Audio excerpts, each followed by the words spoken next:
Coucou, aujourd'hui je vous parle de minimalisme et en particulier comment gérer les vêtements, les cadeaux et comment devenir plus minimaliste en général. Alors pour les vêtements, bon, quand vous avez une garde-robe énorme et que vous ne savez plus quoi en faire et que vous souhaitez devenir minimaliste, ben va falloir commencer à trier. Alors comment trier? Vous regardez une fringue après l'autre et vous vous demandez c'est quand la dernière fois que je l'ai mise et est-ce que je compte remettre ça? Alors si vous ne l'avez pas mis depuis, je sais pas, 5 ans, 3 ans, vous pouvez commencer à vous poser la question, est-ce que vous voulez vraiment le garder Et est-ce que vous avez des occasions de le mettre? Est-ce que c'est un vêtement qui est agréable à porter? Est-ce que c'était une erreur d'achat? Est-ce que c'est confortable? Est-ce que vous vous sentez bien dedans? Est-ce que la matière ne gratte pas? Est-ce que vous aimez bien ce vêtement en général Moi je sais que par exemple j'adore les vêtements de sport parce que tous les autres vêtements ils serrent, ils ne sont pas très agréables à porter. Ils ne permettent pas de se déplacer rapidement.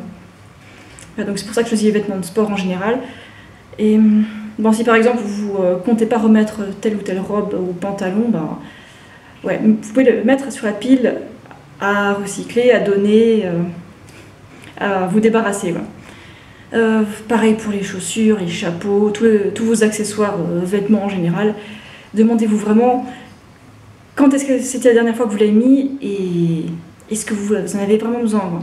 Bon, je sais que quand on va faire du shopping, comme je faisais à l'époque, j'achète des trucs parce que je trouvais ça joli.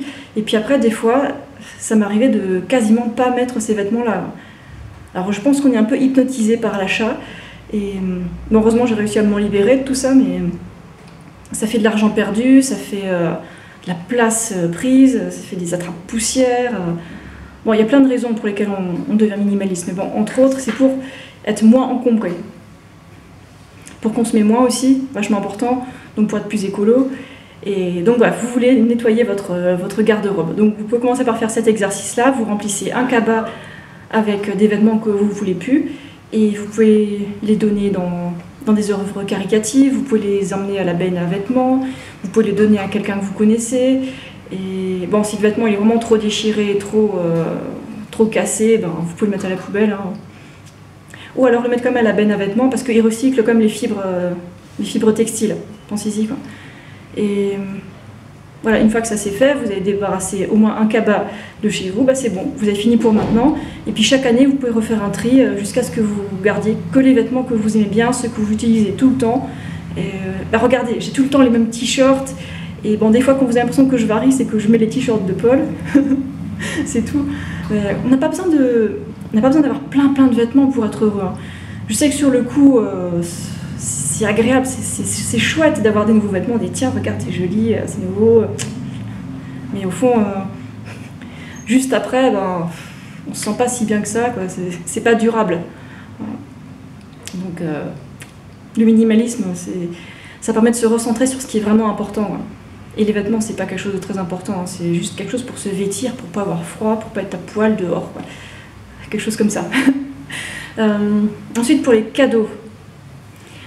Je sais que, par exemple, à Noël, aux anniversaires ou à des fêtes comme ça, on reçoit des cadeaux. Et du coup, qu'est-ce que je vais faire avec ce cadeau-là?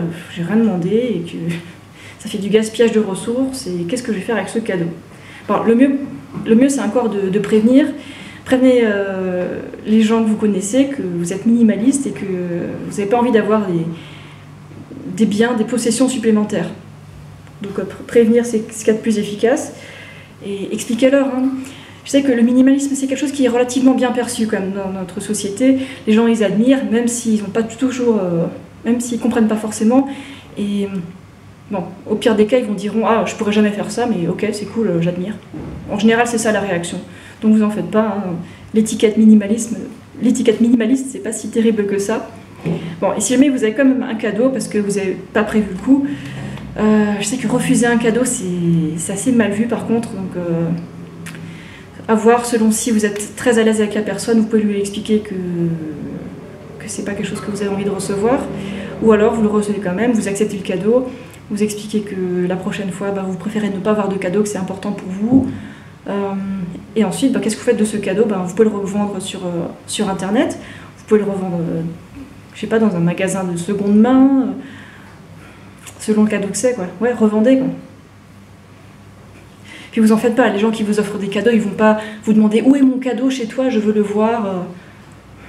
Un cadeau, une fois que c'est donné, c'est donné. Ils vont pas vouloir voir leur bibelot sur votre cheminée, en principe. Après, si les gens sont comme ça, c'est que émotionnellement, il y a du travail à faire. Mais bon. Après, soyez gentils avec eux, expliquez-leur gentiment, c'est pas la peine de lever le ton, tout ça. Le mieux, c'est encore de communiquer avec ses proches, et puis voilà, on évite les drames, on se comporte tous correctement, et puis ça va aller bien. Donc, ouais, alors, en 2 mots, prévenez les gens autour de vous que voilà, c'est pas votre truc le matérialisme, et essayez de dire ça sans juger, parce que les gens ils sont très émotifs en général, donc expliquez bien que c'est votre démarche et tout ça. Ouais, c'est pas évident de gérer les émotions des autres, mais bon, en étant gentil, bienveillant, normalement ça devrait passer. Donc les cadeaux, les vêtements, et les biens en général, ouais, comment les trier, ben, c'est pareil. Est-ce que vous les utilisez? Regardez dans votre cas, est-ce que vous utilisez tous les objets qui sont dans votre cave, ou est-ce que vous les gardez au cas où depuis 30 ans? Auquel cas, c'est peut-être pas la peine de garder ça, donc essayez de vendre, de donner à quelqu'un. Et le problème, quand on a une maison qui est beaucoup trop remplie avec du matériel, c'est que on se sent attaché à la maison, on s'en sent prisonnier presque. Quand les biens, quand vos possessions vous possèdent, c'est pas bon dans la vie ça. Et si jamais vous avez envie de déménager, ben vous direz oh non, la maison est trop pleine, c'est pas la peine, ça ferait trop de travail. Donc vous risqueriez de rater des opportunités de vie, de déménager dans un endroit qui vous correspond beaucoup mieux, et que quand vous avez très peu de possessions, ben, vous avez moins de soucis aussi. Moins peur des cambrioleurs, moins peur qu'on vous prenne vos biens, moins peur que tel ou tel objet se casse. Ouais, certaines générations, elles ont tendance à avoir beaucoup de bibelots fragiles chez eux, et puis c'est des maisons où on ne peut rien faire, quoi, à part juste s'asseoir tranquillement au fond du canapé, et pas trop bouger, parce que sinon on risque de casser tout ce qu'il y a autour. Et... Non, je juge pas en disant ça, mais essayez d'avoir une maison où vous vous sentez bien, où vous pouvez être épanoui, où il y a de la place, un endroit, je sais pas, lumineux, où vous sentez que vous êtes bien dedans. Et je pense que le minimalisme en général, ben, ça aide à se libérer des soucis en général, quoi. Il y a tellement de motivation au minimalisme.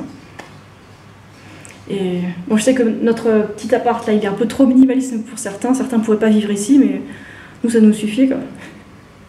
Il n'y a pas de canapé, il n'y a pas de zone de cuisine. Bon, on fait avec, quoi. C'est pas trop catastrophique, nous ça nous suffit, hein. Voilà, notre zone cuisine, c'est ça. Une planche, un cuiseur à riz, un blender. Donc voilà, c'est ça que je coupe mes affaires. Le garde-manger, il est là. Bon, on a tendance à manger dehors aussi de temps en temps. Ouais, peut-être tous les 2 jours.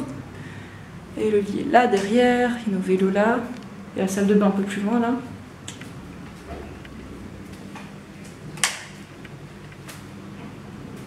Voilà. Donc, ce que j'aime bien dans le minimalisme, c'est que les objets qu'on garde, ils sont multifonctions. Alors, soit ils sont multifonctions, soit on les utilise tous les jours. Donc, à mon avis, c'est ça un très bon critère pour voir quel objet on garde.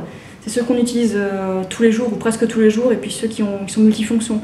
Alors que, par exemple, les accessoires de cuisine qui ne servent qu'à une chose très précise, ouais, j'aime pas garder ces trucs-là, par exemple. Après, c'est que moi, c'est mon tri à moi.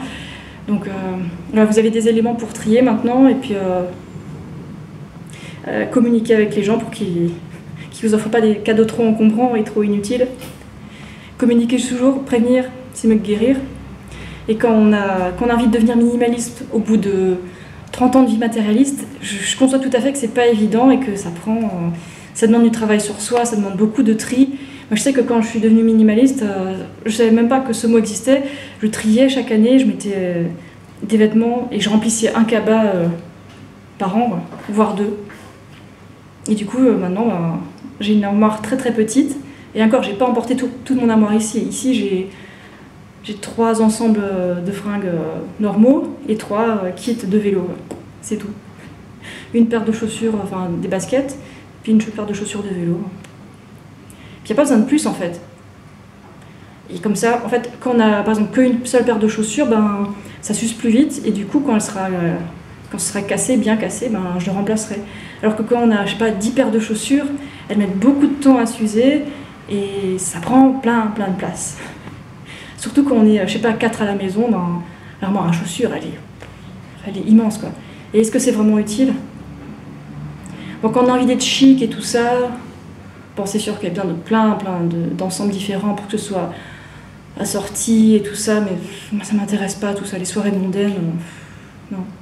Et si jamais quelqu'un de ma famille qui est un peu chic m'invite, ben, je sais pas, je mets un legging noir et puis un t-shirt, et puis ça fera l'affaire, quoi. Et puis si jamais je dois aller à un enterrement, ben, je me ferai prêter une fringue noire, ou alors j'en trouve un... ouais, je crois que j'ai une fringue noire encore. Bref, il y a toujours des moyens de se débrouiller, et il n'y a pas besoin de garder plein de fringues comme ça. C'est juste des peurs, en fait. Le matérialisme, il se fonde sur la peur.